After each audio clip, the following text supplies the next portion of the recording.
Hello friends, आप सबका स्वागत है मेरे चैनल ट्रेडर अंकित त्यागी। मैं हूं अंकित त्यागी और आज हम बात करेंगे एफआईएस डीआईएस की एक्टिविटी के बारे में और उसके बाद डिस्कस करेंगे निफ्टी ने आज पूरे दिन क्या किया और कल मार्केट के लिए क्या सपोर्ट और रेजिस्टेंस लेवल हो सकते हैं।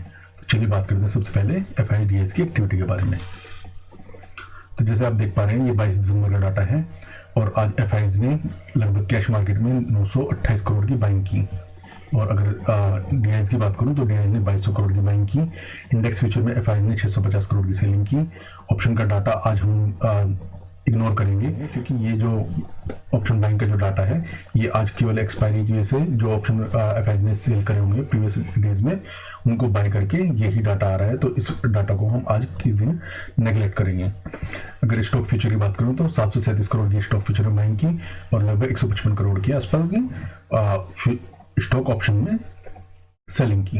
अगर नेट बात करें तो एफआईएस ने भी आज लगभग 1600 करोड़ की 1600 करोड़, यानी अगर ये डाटा हमारा और एफआईएस का ठीक है स्टॉक फ्यूचर का डाटा अगर इन दोनों डाटा को कंसीडर करूं तो एफआईएस ने लगभग 1600 करोड़ की बाइंग की और डीआईएस ने लगभग 2200 करोड़ की बाइंग की। अगर मैं बात करूं तो आज एफआईएस भी बायर थे और जो डीआईआईज थे वो भी नेट बायर थे। तो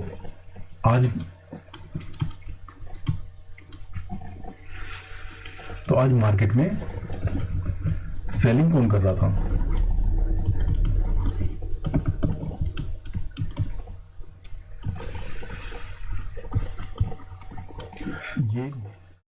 ये एक बहुत बड़ा क्वेश्चन मार्क है कि अगर आज एफआईएस भी बायर थे और डीआईएस भी बायर थे तो आज मार्केट में सेलिंग कौन कर रहा था। अगर आपको इस बारे में कुछ आइडिया हो तो कमेंट में जरूर रिप्लाई करें। तो चलिए बात करते हैं आज के निफ्टी के मूवमेंट के बारे में। तो जैसे आप देख पा रहे हैं निफ्टी का 15 मिनट का टाइम फ्रेम का चार्ट है और निफ्टी आज गैप अप ओपन है और गैप अप ओपन होने के बाद स्टार्टिंग 15 मिनट में ही एक बहुत बड़ी कैंडल के साथ नीचे की तरफ जो लगभग कल की क्लोजिंग थी उसके आसपास आ गई और उसके बाद फर्दर डाउनफॉल में चली गई। लास्ट में मार्केट बंद होते थे मार्केट ने ऊपर की तरफ आने की कोशिश की, लेकिन लास्ट में एंडिंग हमारी नीचे की तरफ ही रही और निफ्टी लगभग 71 अंक नीचे की तरफ बंद हुई। अगर ऊपर से बात करें तो जहाँ पे मार्केट ने आज जो टॉप बनाया वहाँ से लगभग मार्केट 170 की तरफ बंद हुई।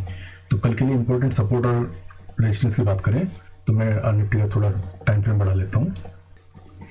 अगर आवरली टाइम फ्रेम की बात करूं तो जो हमारा 18,000 का लेवल है वो निफ्टी में एक इंपॉर्टेंट सपोर्ट का काम करेगा।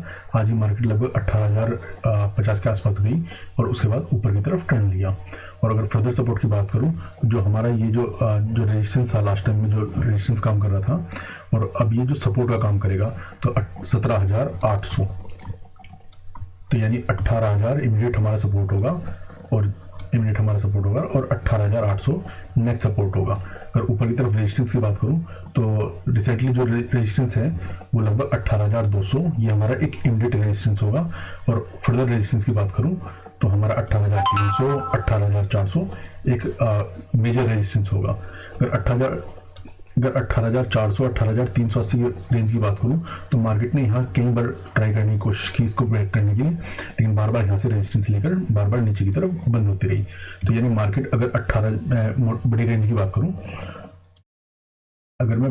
बात करूं तो लगभग 18,400 से 18,000 ये एक बहुत मेजर रेंज होगी मार्केट का।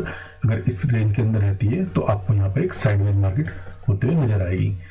अगर 18,400 के ऊपर ब्रेकआउट देती है तो उसके बाद ही हमारा मार्केट पॉजिटिव मूवमेंट में जाएगी।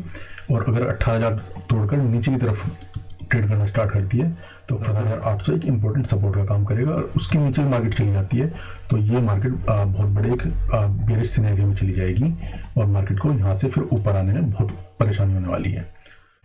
तो मेरा व्यू इस मार्केट के प्रति ये है कि मार्केट आने वाले कुछ दिनों में 18,000 को सपोर्ट मानकर 18,000 और 18,400 की रेंज में टाइम पास करने की कोशिश करेगी। अब चलिए बात करते हैं बैंक निफ्टी के बारे में।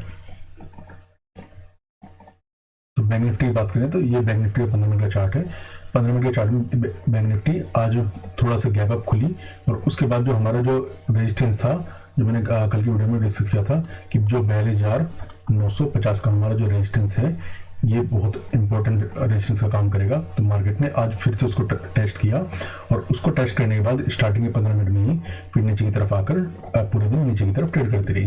लास्ट में आते आते बैंक निफ्टी ने भी ऊपर आने की कोशिश की, लेकिन हमारी जो क्लोजिंग है वो कल के लो के आसपास ही हमारी क्लोजिंग दे पाई। अगर बैंक निफ्टी के इंपॉर्टेंट सपोर्ट और रेजिस्टेंस की बात करें तो जो आज का जो लो है वो हमारा एक इंपॉर्टेंट सपोर्ट का काम करेगा। और जो रेजिस्टेंस की बात करें तो जो आज लास्ट में जो मार्केट ऊपर की तरफ आकर जो टॉप बनाया है ये इमीडिएट हमारा एक रेजिस्टेंस का काम करेगा। अगर मार्केट कल इन दोनों रेंज के बीच में रहती है तो आपको यहाँ पर एक साइडवेज मार्केट देखने को मिलेगी। आज का हमारा जो लास्ट हाई है जो लगभग 42,600 के आसपास है, ये एक कल फर्दर एक रेजिस्टेंस का काम करेगा। अगर मार्केट इसको तोड़कर ट्रेड करना स्टार्ट करती है तो आपको 42,900 एक इम्पोर्टेंट रेजिस्टेंस आपको देखने को मिलेगा। यानी मार्केट अगर 42,600 के ऊपर जाती है तो 42,900 की तरफ मूव करने की कोशिश करेगी। लेकिन अगर जब तक 42,600 के नीचे मार्केट है ये एक बेरिश ट्रेंड में ही मार्केट रहेगी। और अगर ये आज का जो लो है जो लगभग 42,200 का जो लो है, अगर इसको तोड़कर ट्रेड करना स्टार्ट करती है तो फर्दर 400 से 500 अंकों का मूवमेंट आपको नीचे की तरफ देखने को मिल सकता है। अगर हम मेजर सपोर्ट और रेजिस्टेंस की बात करें तो चलिए चलते हैं आवरली टाइम फ्रेम पर।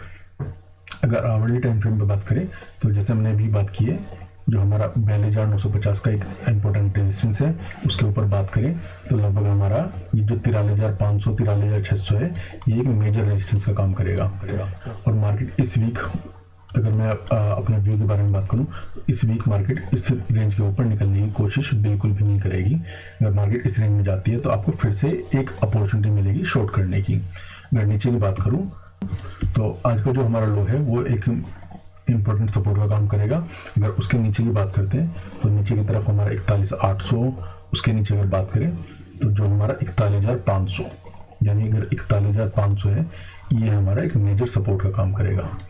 तो अगर मार्केट जो 42,200 है 42,200 अगर इसके नीचे आगे ट्रेड करना स्टार्ट करती है तो फर्दर हमारा 400 से 500 अंकों के लिए एक नीचे की तरफ मूव ओपन हो जाएगा और मार्केट हम नीचे की तरफ जाते हुए देखेंगे। तो उम्मीद करता हूँ आज का मेरा एनालिसिस आपको अच्छा लगा होगा। और मेरा एनालिसिस अच्छा लगा है तो इस वीडियो को लाइक करें और इसी तरह की इंफॉर्मेशनल और एनालिटिकल वीडियो पाने के लिए मेरे चैनल को सब्सक्राइब करें। धन्यवाद।